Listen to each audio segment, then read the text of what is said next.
Teman-teman, ini saya mau share SR Framework. Ada banyak SR Framework di dunia, ini salah satunya. Ya, salah satu yang saya dulu pelajari, ini saya ambil dari grupnya Astra dulu, waktu di Astra, gambarnya kurang lebih seperti ini. Sederhananya gini, ini adalah bangunan bisnis. Yang atas itu, atapnya ini adalah kebutuhan bisnis, yang harus disupport oleh seluruh bagian di bawahnya, yang dalam konteks ini adalah HR. Ya. HR itu bantu banyak hal, yang dikelola itu banyak. Basicnya itu dua yang di bawah, culture dan industrial relation. Ini sebagai fondasi. Meskipun yang dua ini, mohon maaf ya teman-teman, umumnya yang saya tahu, mohon maaf untuk teman-teman yang UMKM, biasanya malah yang dua ini diabaikan. Biasanya nggak bentuk culture, nggak memenuhi aturan ketenagakerjaan. Biasanya kelihatan seperti yang aman-aman saja, tapi ketika mau bertumbuh jadi problem. Karena gini, kita ngomongin culture. Manusia itu bergerak, setahu saya, pada saya objek kalau salah, manusia itu bergerak sesuai dengan motivasinya sendiri-sendiri, yang di belakangnya ada culture, ada values-nya dia. Manusia bergerak sesuai dengan values-nya masing-masing. Ya. Ketika dia bekerja di perusahaan yang values-nya tidak sama dengan values dia, tentu dia nggak nyaman. Sebaliknya, ketika dia bekerja di perusahaan yang values-nya mirip dengan values dia, oh dia nyaman banget. Jadi kita bicara nanti jauhnya bisa ke employee engagement namanya. Artinya gini, kita juga perlu ketika merekrut orang, kita harus pastikan merekrut orang yang secara culture itu sama dengan culture company.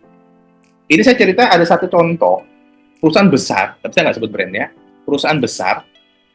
Ceritanya gini, perusahaan ini sudah bertumbuh, tumbuhnya gila-gilaan, bagus banget tumbuhnya, lokal Indonesia, bagus, pertumbuhan bagus. Saya tahu cerita in detailnya karena guru saya jadi SR consultant di sana. Beliau cerita, pertumbuhannya bagus sehingga perusahaan ini pengen punya talent-talent yang jagoan. Ya. Dia bajak dari kompetitor, dia bajak dari perusahaan asing, multinational company, perusahaan bagus-bagus lah. Dan memang orang-orang yang dibajak ini, yang diajak join ini, secara performanya bagus. Bagus. Nggak asal-asalan rekrut. Minta harganya juga mahal. Direkrut tuh, masukin. Banyak. Begitu jalan, dalam perkembangannya, ternyata bukan bikin makin maju, malah mandek. Performanya tidak sebagus yang dibayangkan, atau tidak sebagus dengan performa dia dari dahulu. Problem dong, udah dibayar mahal, ternyata nggak perform. Kira-kira teman-teman, nggak performnya karena apa kira-kira? Sudah saya kasih clue dikit sih tadi ya di awal ya, tapi kira-kira apa menurut teman-teman? Coba tulis di kolom chat. Orangnya bagus, handal, dari perusahaan yang besar, bukan perusahaan ecek-ecek. Kemudian juga performa dia waktu di perusahaan yang lama juga bagus, tapi ternyata di company-nya yang baru ini, yang lagi bertumbuh, nggak perform amat. Kenapa coba kira-kira? Ada yang bisa nebak nggak? Bak aja, tulis di kolom chat. Nggak culture fit, nggak sesuai culture. Ya, oke, sudah dapat clue-nya kan, nggak culture fit. Kira-kira nggak culture fit-nya apa? Ternyata teman-teman, company yang bertumbuh ini, culture-nya dia adalah kekeluargaan. Sangat kekeluargaan. Saya pernah datang ke company-nya, dan kekeluargaan itu bukan cuma sekedar, ya, perusahaan kita kekeluargaannya tinggi, nggak cuma sekedar omongan. Beneran kekeluargaan. Kalau saya kasih tahu ciri-cirinya, nanti ketebak tuh, brandnya apa. Tapi beneran, ini perusahaannya kekeluargaannya bagus banget. Nah, orang yang datang baru dari perusahaan lain, ini values-nya bukan kekeluargaan.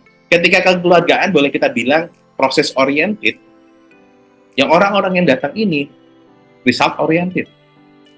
Beda values-nya. Sehingga apa yang terjadi ketika dia masuk timnya yang biasa dengan proses oriented, kekeluargaannya tinggi, dipecut malah nggak nyaman. Ya nggak culture fit tadi. Sehingga apa? Ya performanya jadi. Akhirnya waktu itu dianalisanya, oh ternyata kita salah. Bahwa memasukkan orang yang secara culture nggak sama. Ya. Sehingga ini juga jadi, ini fondasi sebenarnya. Maka saran saya, bangun dulu culture di perusahaanmu. Biasanya culture ini bersumber dari owner. Bangun dulu culture-nya. Maunya seperti apa? Nanti culture-nya itu yang jadi awal mula menjadi bahan atau dasar ketika melakukan proses rekrutmen. terserah yang lakukan SR atau bukan SR, tapi jadi pondasinya. Dicek tuh soft skill-nya. Karena gini, kan yang kita rekrut misalkan sudah umur 18 tahun, umur 20 tahun, kan dia selama 18 tahun terakhir, selama 20 tahun terakhir kan hidup dengan value-nya masing-masing kan. Pengalaman dia jadi TK, dari SD, SMP, SMA, kuliah, pekerjaan yang lama, itu kan membentuk karakter dia. Nah, belum tentu cocok dengan karakter kita. Maka dicek dulu. Nanti turunannya culture itu, simpelnya kalau kita bicara culture bingung, simpelnya turun ke bawah namanya key behavior. Jadi, Bapak Ibu bisa tulis, misalkan, oh, saya itu, misalkan kedai kopi ya, saya itu jagain customer service. Oh, saya itu dari dulu memang jagain komunikasi. Saya di bisnis saya, teman-teman, Bapak Ibu, di bisnis saya, value saya itu dua, simple dan humble. Simple dan humble. Sehingga saya ketika merekrut orang, merekrut tim, nggak gampang. Bukan nggak gampang, saya jarang merekrut tim. Saya ngelihat orang dulu. Orangnya cocok nggak di culture saya? Kalau cocok baru diajak. Kalau nggak cocok, ya enggak. Itu fondasi pertama. Fondasi kedua adalah industrial relation. Industrial relation ini memang ujungnya comply, tapi sebenarnya di dalamnya itu ada bicara ini nih. Conducive working climate. Arahnya itu adalah kondusif. Jadi UMKM ada keringanan, nggak harus comply dengan upah minimum, nggak apa-apa. Kalau kamu masih usaha mikro dan kecil, masih nggak apa-apa di bawah upah minimum. Sepanjang sepakat, ya nggak apa-apa, jalanin aja. Sehingga apa? Dengan begitu ada kesepakatan, suasana kerjanya kondusif, goalnya ke situ. Jadi industrial relation itu tidak semata-mata kita bicara taat terhadap aturan ketenagakerjaan, tapi di luar itu juga kita harus bangun suasana kerja yang kondusif. Arahnya ke sana. Nanti di belakangnya membangun suasana kerja yang kondusif itu ya perlu ada peraturan perusahaan. Harus ada aturannya biar clear. Orang anak kembar aja berdua bisa berantem kan karena mindsetnya beda. Apalagi ini anak udah nggak kembar, isinya 20, 50, ya bisa macam-macam tuh, aneh-aneh kelakuannya. Gitu. Dan nanti lain-lainnya ke atas teman-teman, Bapak Ibu, ya berkaitan dengan rekrutmen, merekrut orang, performance management, mengukur kinerja dia, people development, mengembangkan people, combine, perhitungan benefit dan pembayaran gajinya, itu menjadi satu package bagian dari people managementnya ya, mengolah people-nya. Baru nanti di atasnya OD, ini masih agak jarang kalau di perusahaan UMKM, tapi intinya OD ini yang menjadi jembatan antara kerjaannya HR dengan targetnya company. HR itu versi saya, pemahaman saya, belajar dari guru-guru saya, HR itu harus bisa support kebutuhan bisnis company. HR tidak boleh terjebak di dunia HR sendiri. Yang dia asik dengan trainingnya, dia asik dengan rekrutmennya, tapi nggak mikirin bisnis. Contoh, saya satu lagi Om Jay ya, ini contoh real case, kemarin saya lagi nangani soalnya.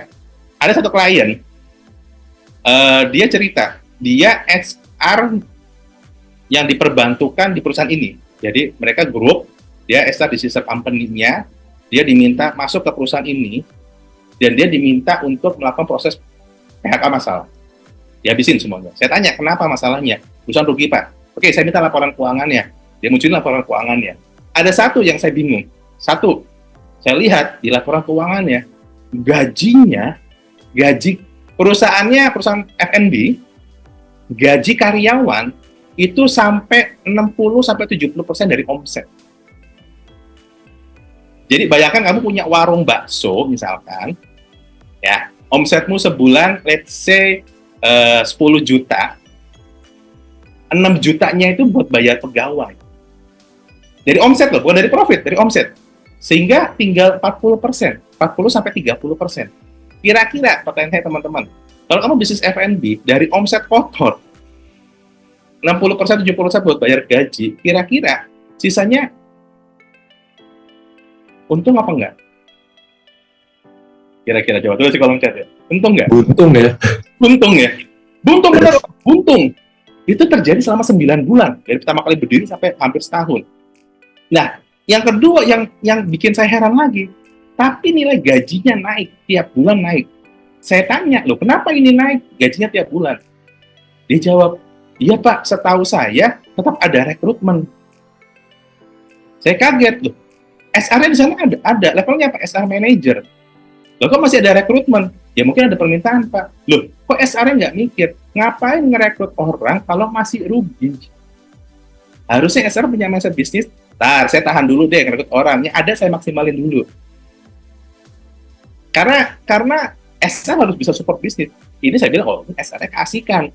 Dia tugasnya ngerekrut. Tugas saya ngerekrut Pak. Ada permintaan rekrutmen, ya saya rekrut. Saya nggak peduli perusahaan boncos apa enggak. Nggak boleh gitu. Akhirnya 9 bulan ditutup bisnisnya. Orang 9 bulan ruginya nggak main-main ratusan juta itu. Saya aja kaget. Oke, Om J, saya kembalikan. Oh, sebentar. Ada yang mau raise hand nggak? Ada yang mau nanya nggak? Ada follow up question nggak? Saya mau nanya. Nggak, kalau ada, raise hand dulu, tapi jangan nanya, karena saya mau nanya duluan nih. Om J mau nanya duluan.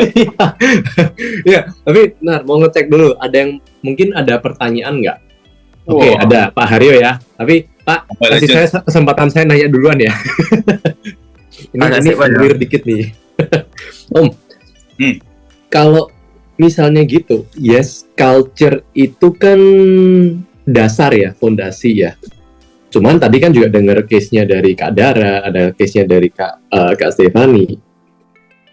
Kadang kita juga bingung mau mulainya gimana. Dan biasanya business owner yang masih starting atau yang masih di tahap yang lagi mau berkembang dan lain-lain, correct me if I'm wrong teman-teman, kadang berpikirnya HR itu yang penting manage rekrutmen dan ngatur pembayaran gaji. Padahal kalau dilihat dari dunia HR yang tadi di skemanya, sebenarnya kan HR itu nggak cuma itu doang loh. Dan kalau misalnya memang kita company sedang berkembang, kira-kira kalau harus starting awal, ya selain tadi yang set culture ya, di antara people management tadi ada recruitment, ada compensation benefit, terus ada yang beberapa itu. Sebenarnya mana yang lebih disarankan untuk starting utamanya itu deh? Atau malah jangan ada yang di people management, tapi industrial relation-nya kuat dulu nggak? Kira-kira tuh yang mana best practice-nya? Gini, ada 2 hal sederhana yang kita perlu perhatikan. Nggak sederhana sih. 2 hal penting dulu Om. Pertama, mindset kita adalah kita harus pahami bahwa karyawan kita itu manusia, bukan robot. Basicnya itu dulu. Tim kita itu manusia, bukan robot ya. Kalau robot itu kan kita beli HP dengan spek yang bagus, dia langsung bagus. Nggak ada ceritanya beli HP iPhone 15 Pro Max gitu ya, kemudian kamu install WhatsApp, baru pertama kali dia langsung install WhatsApp, kemudian kamu kirim WhatsApp, kau pencet A keluarnya B, terus HP-nya muncul notifikasi, maaf saya masih baru jadi ada salah. Nggak mungkin kan? Nggak gitu kan? Iya nggak? Tapi kalau manusia mungkin nggak? Ada orang yang pinter, jago secara skillnya, tapi nggak perform. Teman-teman yang pernah ngalamin nggak? Ngerekrut orang yang pinter, bagus lah, tapi katanya nggak perform. Nah, bukan bagi ya. Kalau kita bicara manusia itu sangat mungkin karena dinamis. Bisa ngomongin motivasi, ya, bisa ngomongin karakter, bisa ngomongin apalagi mood, bisa ngomongin support yang lain dan lain-lainnya. Sehingga kalau bicara kita sudah punya mindset bahwa karena kita adalah manusia dan mereka dinamis, ya, kita harus pahami bahwa memang kita harus rewel, kita harus menyiapkan banyak hal karena mereka manusia bukan robot.